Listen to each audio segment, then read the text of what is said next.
Imagine traveling 3 billion miles away from the warmth of the sun, entering the final frontier of our solar system.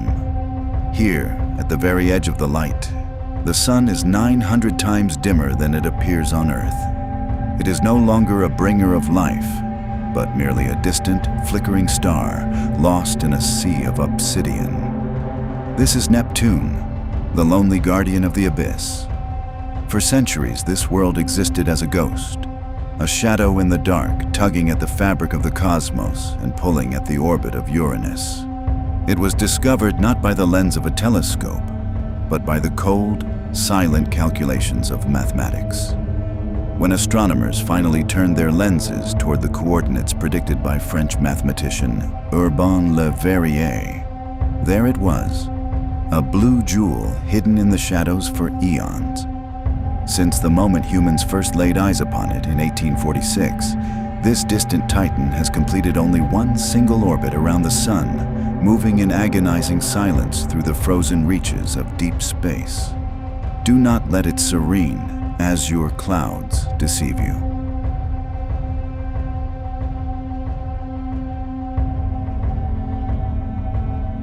Beneath that calm sapphire veil, Neptune is a laboratory of atmospheric madness. Before the Voyager 2 spacecraft executed its historic flyby in the summer of 1989, every intuition and thermodynamic principle said this world should be a frozen, sleeping marble, bathed in less than 0.1% of the sunlight that reaches Earth. Its cloud-top temperatures plunge to a brutal -210 degrees Celsius, a landscape where methane freezes and ammonia solidifies into structural stillness. It should have been a world where atmospheric activity goes to die. Yet, Neptune completely shattered the rules of distance and energy.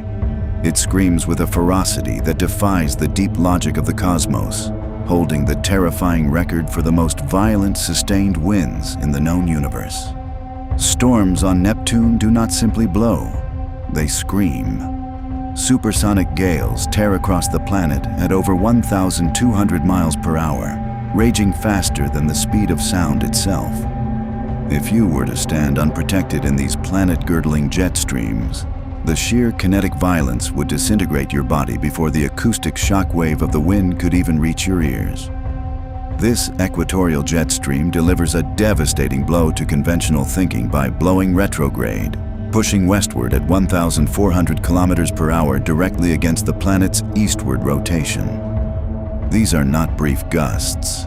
They are permanent atmospheric torrents 6 times faster than the most catastrophic, concrete-flattening hurricanes ever recorded on Earth.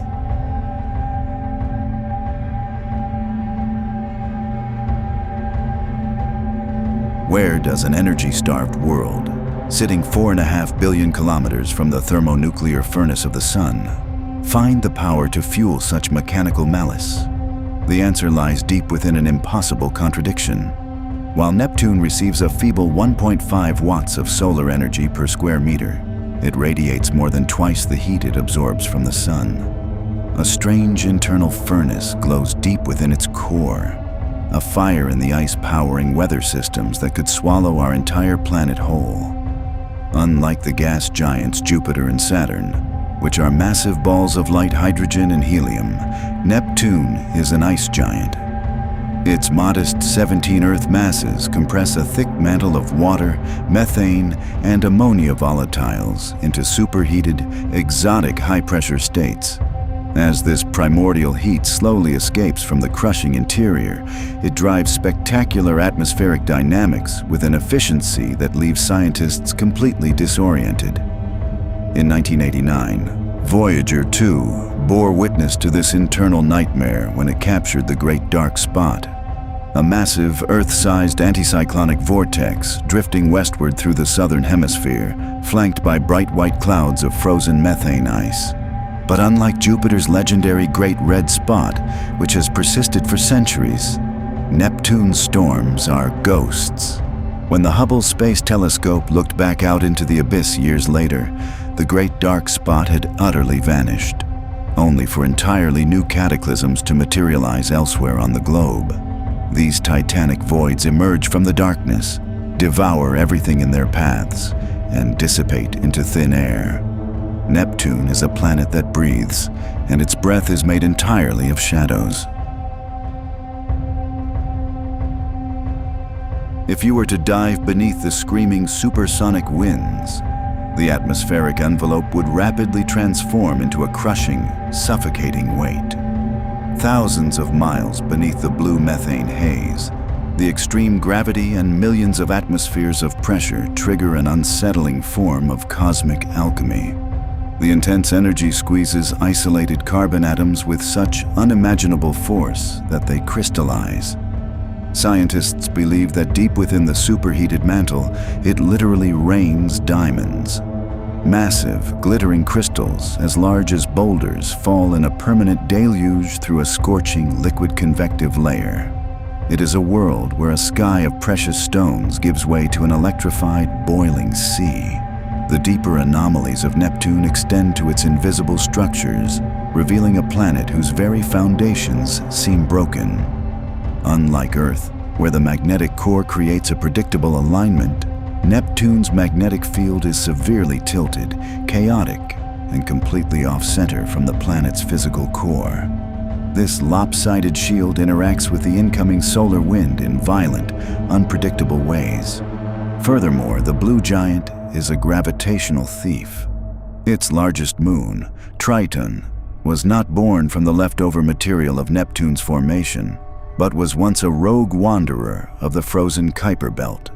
Caught by the planet's immense gravitational trap, Triton was pulled into a backward, retrograde orbit. This capture has marked the frozen moon for execution.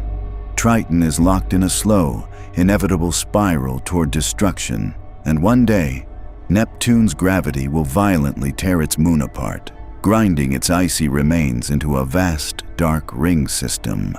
A final, grim crown of debris for the king of the abyss. Our current understanding of this violent ice giant remains frozen in the twilight of 1970s engineering, built upon a single, fleeting flyby executed by a spacecraft that has long since left the major planets behind. Voyager 2's brief encounter inverted our laws of planetary meteorology and left us staring into a reality we still cannot fully explain. Beyond the orbit of Neptune, there is only the endless, freezing interstellar void. This blue giant stands as the absolute last lighthouse before the total, unyielding darkness of deep space. It remains a dramatic, shocking reminder of our own microscopic scale within the cosmos. At the very edge of the world, there is no warmth. There is no solid ground to catch us if we fall, and there is no one listening. There is only the supersonic scream of the abyss,